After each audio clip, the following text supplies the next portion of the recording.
Hello ಸ್ನೇಹಿತರೆ, ನಮಸ್ಕಾರ ಎಲ್ಲರಿಗೂ. Welcome back to my channel. ಇವತ್ತು ತುಂಬ ಸುಲಭವಾಗಿ ಒಂದು ಚಿಕನ್ ಗ್ರೇವಿ ಮಾಡೋದನ್ನು ತೋರಿಸ್ತೀನಿ.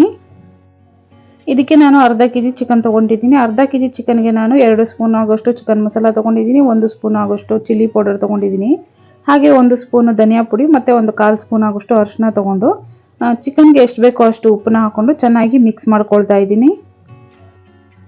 ಈ ಚಿಕನ್ ಪೀಸ್ಗಳಿಗೆ ಎಲ್ಲ ಮಸಾಲೆನೂ ಚೆನ್ನಾಗಿ ತಾಗಬೇಕು, ಆ ಥರ ಚೆನ್ನಾಗಿ ಮಿಕ್ಸ್ ಮಾಡ್ಕೊಳ್ಳಿ. ಇದು ಒಂದು ಅರ್ಧ ಗಂಟೆ ಅಥವಾ ಅಟ್ಲೀಸ್ಟ್ 20 ನಿಮಿಷ ಆದರೂ ನೆನೆಬೇಕು. ಅಷ್ಟರಲ್ಲಿ ನಾನು ಮಸಾಲೆ ರೆಡಿ ಮಾಡ್ಕೊಳ್ತೀನಿ. ಈ ಮಸಾಲೆ ಮಾಡೋದಕ್ಕೆ ನಾನು ಒಂದು 6 ರಿಂದ 7 ಗೋಡಂಬಿನ ನೆನೆಸಿಟ್ಕೊಂಡಿದ್ದೆ. ಹಾಗೆ ಇದಕ್ಕೆ ಸ್ವಲ್ಪ ಸೋಂಪು ಅಂದರೆ ಬಡೆ ಸೊಪ್ಪು ಹಾಕೊಂಡಿದ್ದೀನಿ. ಹಾಗೆ 2 ಟೊಮೆಟೊನ ಕಟ್ ಮಾಡಿ ಇಟ್ಕೊಂಡಿದ್ದೆ, ಅದೆಲ್ಲನೂ ಹಾಕೊಂಡು ಈ ಥರ ತಿಕ್ಕಾಗಿ ಪೇಸ್ಟ್ ಮಾಡಿ ಇಟ್ಕೊಂಡಿದ್ದೀನಿ. ತುಂಬ ನುಣ್ಣಗೆ ರುಬ್ಕೋಬೇಕು. ಹಾಗೆ ಒಂದು ಕಡೆಗೆ ಸ್ವಲ್ಪ ಎಣ್ಣೆ ಹಾಕೊಂಡಿದ್ದೀನಿ. ಅದು ಎಣ್ಣೆ ಬಿಸಿ ಆದಮೇಲೆ ಇದಕ್ಕೆ ಗರಂ ಮಸಾಲೆ ಅಂದರೆ ಚಕ್ಕೆ, ಲವಂಗ, ಕಲ್ಲುವು ಇದೆಲ್ಲನೂ ಹಾಕೊಂಡು ಚೆನ್ನಾಗಿ ಫ್ರೈ ಮಾಡ್ಕೋಬೇಕು. ತುಂಬ ಸುಲಭವಾಗಿ ಈ ಚಿಕನ್ನ ಮಾಡ್ಕೋಬಹುದು. ಬ್ಯಾಚುಲರ್ಸ್ ಎಲ್ಲನೂ ತುಂಬ ಈಸಿಯಾಗಿ ಇಷ್ಟು ರುಚಿಯಾಗಿರೋ ಚಿಕನ್ನ ಮಾಡ್ಕೋಬಹುದು. ಚಕ್ಕೆ ಲವಂಗ ಚೆನ್ನಾಗಿ ಫ್ರೈ ಆದಮೇಲೆ ಇದಕ್ಕೆ ನಾನು 2 ಈರುಳ್ಳಿನ ಕಟ್ ಮಾಡಿ ಫ್ರೈ ಮಾಡ್ಕೊಡ್ತಾ ಇದ್ದೀನಿ. ಈರುಳ್ಳಿನ ನೀವು ಗ್ರೈಂಡ್ ಮಾಡಿ ಕೂಡ ಸೇರಿಸ್ಕೋಬಹುದು. ನಾನು ಈ ಥರ ಕಟ್ ಮಾಡಿ ಹಾಕೊಂಡಿದ್ದೀನಿ. ಇದಾದಮೇಲೆ ನಾನೊಂದು 1/4 ಸ್ಪೂನ್ ಅಷ್ಟು ಜಿಂಜರ್ ಗಾರ್ಲಿಕ್ ಪೇಸ್ಟ್ನ ಹಾಕ್ಕೊಳ್ತಾ ಇದ್ದೀನಿ.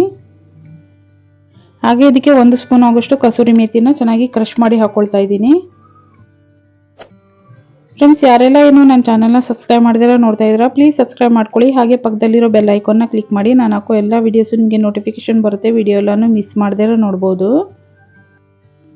ನನಗೆ ಗ್ರೇವಿ ಸ್ವಲ್ಪ ಜಾಸ್ತಿ ಬೇಕಾಗಿರೋದ್ರಿಂದ ನಾನು ಇದಕ್ಕೆ ಇನ್ನೊಂದು ಟೊಮೆಟೊನ ಕಟ್ ಮಾಡಿ ಹಾಕೊಂಡಿದ್ದೀನಿ. ಈರುಳ್ಳಿ ಟೊಮೆಟೊ ಎಲ್ಲನೂ ಚೆನ್ನಾಗಿ ಫ್ರೈ ಆಗಬೇಕು, ಚೆನ್ನಾಗಿ ಸ್ಮ್ಯಾಶ್ ಆಗೋ ಥರ ಫ್ರೈ ಆಗಬೇಕು. ಅದಾದಮೇಲೆ ನಾವೇನು ರುಬ್ಬಿ ಇಟ್ಕೊಂಡಿರ್ತೀವಲ್ಲ ಟೊಮೆಟೊ, ಅದನ್ನು ಸೇರಿಸ್ಕೊಳ್ತಾ ಇದ್ದೀನಿ ನಾನು. ಈ ಟೊಮೆಟೊ ರುಬ್ಬಿ ಹಾಕಿರೋದು ಚೆನ್ನಾಗಿ ಎಣ್ಣೆಯಲ್ಲಿ ಫ್ರೈ ಆಗಬೇಕು, ಆವಾಗಲೇ ರುಚಿ ಜಾಸ್ತಿ ಆಗೋದು. ಚೆನ್ನಾಗಿ ಫ್ರೈ ಮಾಡ್ಕೊಳ್ಳಿ. ಇದು ಚೆನ್ನಾಗಿ ಫ್ರೈ ಆಗ್ತಿರುವಾಗಲೇ ಇದಕ್ಕೆ ನಾನು ಒಂದು 1/4 ಸ್ಪೂನ್ ಆಗೋಷ್ಟು ಅರಿಶಿನ ಪುಡಿ ಮತ್ತು ಒಂದು ಅರ್ಧ ಸ್ಪೂನ್ ಆಗೋಷ್ಟು ಖಾರದ ಪುಡಿ ಚಿಲ್ಲಿ ಪೌಡರ್ ಹಾಕೊಂಡಿದ್ದೀನಿ. ಈ ಮಸಾಲೆನಲ್ಲಿ ಹಾಕೊಂಡಾಗ ಚೆನ್ನಾಗಿ ಫ್ರೈ ಆಗಬೇಕು, ಆವಾಗ ಹಸಿ ವಾಸನೆ ಎಲ್ಲನೂ ಹೋಗುತ್ತೆ, ರುಚಿನೂ ಚೆನ್ನಾಗಿರುತ್ತೆ. ನಾನು ಖಾರ ಜಾಸ್ತಿ ಬೇಕಾಗಿರೋದ್ರಿಂದ ಇದಕ್ಕೆ ಸ್ವಲ್ಪ ಚಿಲ್ಲಿ ಪೌಡರ್ ಜಾಸ್ತಿ ಹಾಕೊಂಡಿದ್ದೀನಿ. ನೀವು ನೋಡಿಕೊಂಡು ಹಾಕೊಳ್ಳಿ.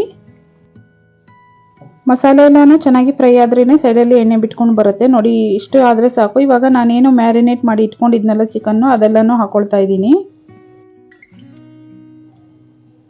ಇದು ಚೆನ್ನಾಗಿ ಮಸಾಲೆನಲ್ಲಿ ಬೆರೆತಾಗ ನೀರು ಬಿಟ್ಕೊಳ್ಳುತ್ತೆ. ಅಲ್ಲಿ ತನಕ ನಾನು ನೀರೇನೂ ಸೇರಿಸಲ್ಲ, ಹಾಗೆ ಮುಚ್ಚಿಟ್ಬಿಟ್ಟು ಬೇಯಿಸ್ತೀನಿ.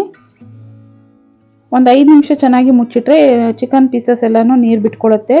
ಆಮೇಲೆ ನೋಡಿಕೊಂಡು ನೀರನ್ನ ಸೇರಿಸ್ಕೋಬೋದು. ನೋಡಿ, ಒಂದು 5 ನಿಮಿಷ ಆದಮೇಲೆ ಸ್ವಲ್ಪ ನೀರು ಬಿಟ್ಕೊಂಡಿತ್ತು. ನಾನು ಇದಕ್ಕೆ ನೋಡಿಕೊಂಡು ಆಮೇಲೆ ನೀರನ್ನ ಸೇರಿಸ್ಕೊಳ್ತಾ ಇದ್ದೀನಿ.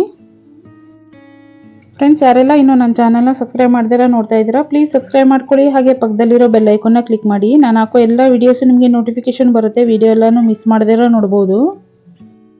ಚಿಕನ್ಗೆ ನೀರನ್ನ ಹಾಕ್ಕೊಂಡು ಚೆನ್ನಾಗಿ ಬೇಯಿಸ್ಕೊಂಡಿದ್ದೀನಿ. ಇದು ತಿಕ್ಕಾಗಿ ರೆಡಿಯಾಗಿದೆ. ಇಷ್ಟೇ ಮಾಡೋದು, ತುಂಬ ಸುಲಭ.